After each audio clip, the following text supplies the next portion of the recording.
Olá pessoal, vamos continuar os nossos estudos, né? Agora no artigo 318 do Código Penal, facilitação de contrabando ou descaminho.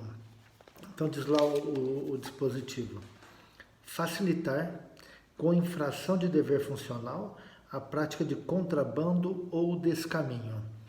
Bom, ele começa aqui no verbo facilitar, né? Tornar fácil, agilizar.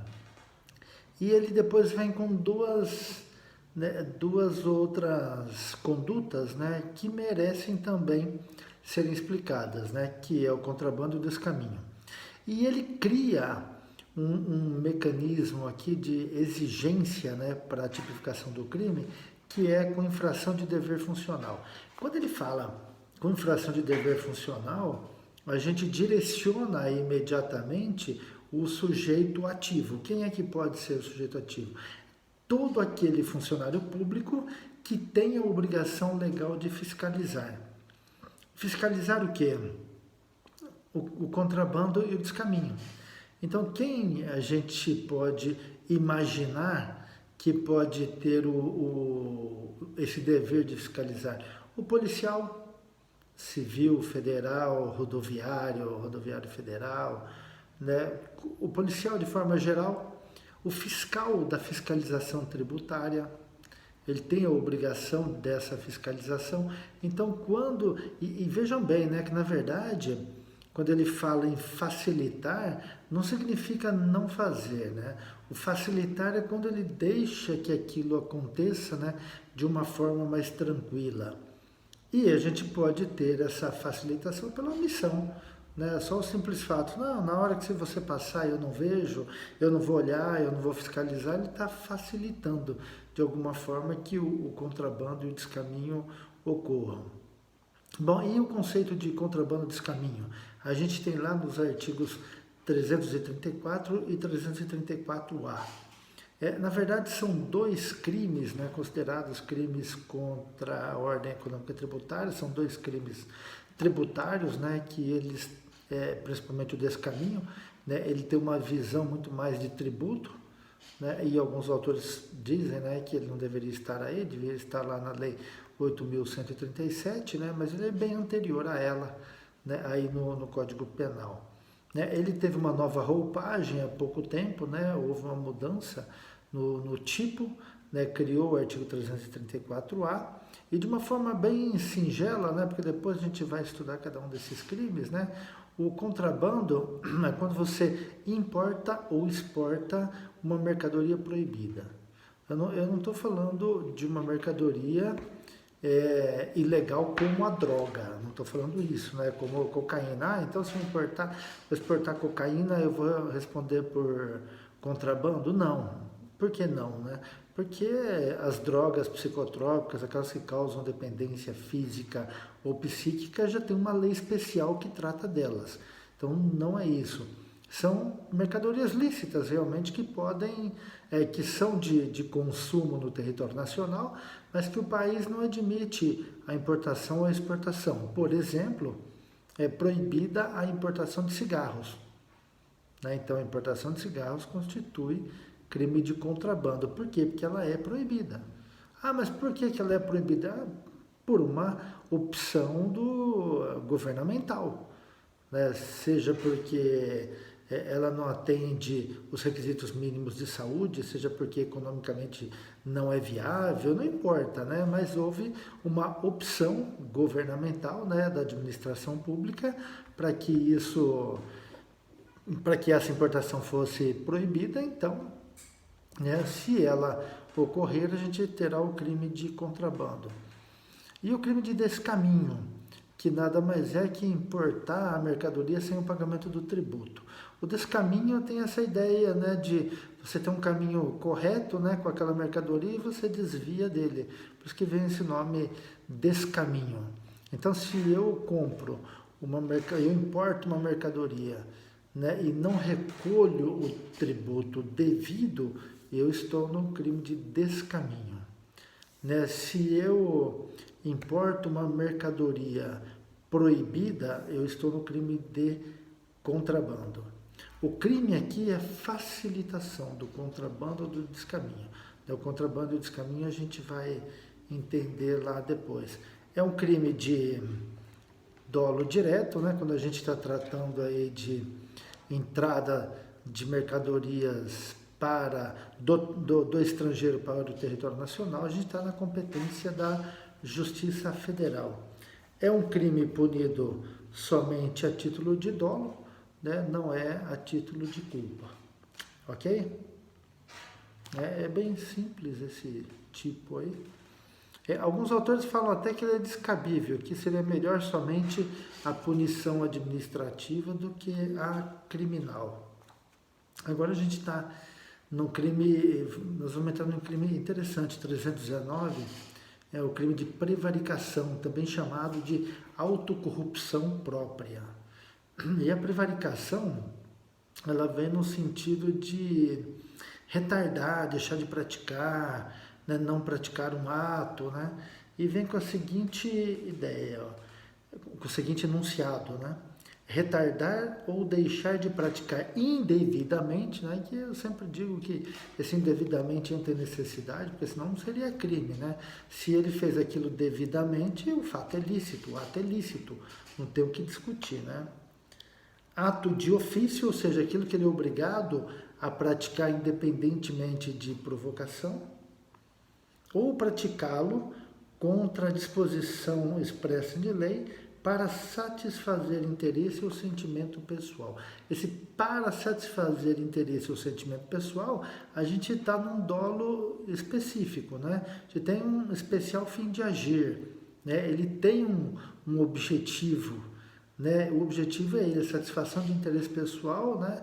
Ou o sentimento pessoal. Então, na verdade, é um tipo difícil de se comprovar, né? Então, quando a gente fala em retardar, então é quando ele deixa de praticar, né, um ato de ofício, ou quando ele pratica contra a disposição expressa em lei, se for expresso em regulamento, em ato, decretos, né? Alguns entendem que não há o crime, né? Mas o que a gente não pode esquecer de lembrar, também o que a gente tem que lembrar é que todo ato administrativo ele não está somente previsto na lei. Às vezes ele vem em atos normativos que decorrem da lei, e a própria lei autoriza, né, que a autoridade delegada, né, pratique aqueles outros atos, né, ou as esferas, os segundos, terceiros escalões, né, que eles normatizem determinadas condutas. Então, há alguns autores que, embora aqui há o termo lei, né, tudo aquilo que decorre da lei, né, pode ser considerado aí como prevaricação também. Quando ele fala aqui no especial fim de agir aqui, em satisfazer interesse, né? Interesse aqui é a vantagem, né? Que pode ser um ganho ou uma vantagem econômica, qualquer coisa, né? E quando fala aqui no sentimento pessoal, né? É aquilo que está mais ligado à vingança, a um sentimento de afeto, de ódio, de raiva. Isso é o sentimento pessoal. Isso tem que estar claro, tem que estar presente na conduta para que a gente tenha a corrupção. Fora isso, nós não temos. Foi criado, né, eu não me lembro o ano certinho, deixa eu ver se eu tenho aqui, 2007. Uma outra forma de prevaricação, no artigo 319-A, que diz o seguinte, ó: deixar o diretor de penitenciária e ou agente público de cumprir seu dever de vedar ao preso o acesso ao aparelho telefônico, de rádio ou similar que permita a comunicação com outros presos ou com o ambiente externo. É um crime direcionado, né, ao sistema prisional, né, para impedir a entrada de aparelhos celulares, rádio de comunicação e o que quer que seja, né? Quando ele fala que deixar o diretor, ou seja, não considerar, né, ou permitir Aí ele fala o diretor de penitenciária e o agente público. Esse termo diretor de penitenciária aqui é desnecessário. Bastaria ele falar o agente público, né, ou o servidor público, ou o funcionário público, era bem melhor, porque não atinge somente o diretor de penitenciária. O policial que está fazendo uma escolta pode praticar esse crime. Qualquer outro funcionário que esteja dentro, trabalhe no sistema prisional e permita, né, que isso aconteça, pode ser sujeito ativo do crime. Então esse termo aqui, diretor de penitenciária, né, foi desnecessário, não havia necessidade de ter aqui. Cumprir seu dever de vedar, né, ou seja, ele tem por obrigação legal proibir. A obrigação legal dele é proibir a entrada daquele aparelho lá, o acesso ao aparelho telefônico para o preso, né? Então, se ele acaba deixando que o preso tenha esse acesso, né, então a gente vai ter o crime da mesma forma, né? Ele tem o objetivo de impedir a comunicação dos presos com outros presos e com o ambiente externo. É claro, o preso está ali, ele é obrigado a cumprir de forma reclusa a sua pena, né? Devendo participar somente daquelas atividades que a lei de execução permite, né? E o regimento interno do estabelecimento prisional também, né? Quando ele fala aqui de acesso, né, ele tem uma característica comissiva e omissiva também. Por quê? Porque surgiu a discussão, bom, e quando a entrega do aparelho do preso, a gente vai ter também o crime de prevaricação? Não teria sentido a gente entender que não, né? A gente restringir tanto a interpretação, a taxatividade desse dispositivo, entender, bom, se ele entregou, ele não está praticando que o verbo outro. Poxa, mas se ele entregou, ele não está deixando, né? Ele não está deixando de cumprir o seu dever de vedar o preso ao contato com o seu ambiente externo por meio do telefone ou do rádio, que seja. Ele está, né? Então, na verdade, o tipo ele é muito mais aberto e ele permite, né, que com a entrega do aparelho também se tipifique o crime, tá? A gente tem aqui o elemento subjetivo do tipo, que é o dolo, né, com um especial fim de agir. Alguns autores não concordam com isso, né? Alguns falam que é dolo direto só, outros falam que é um dolo específico, né, porque deve permitir a comunicação.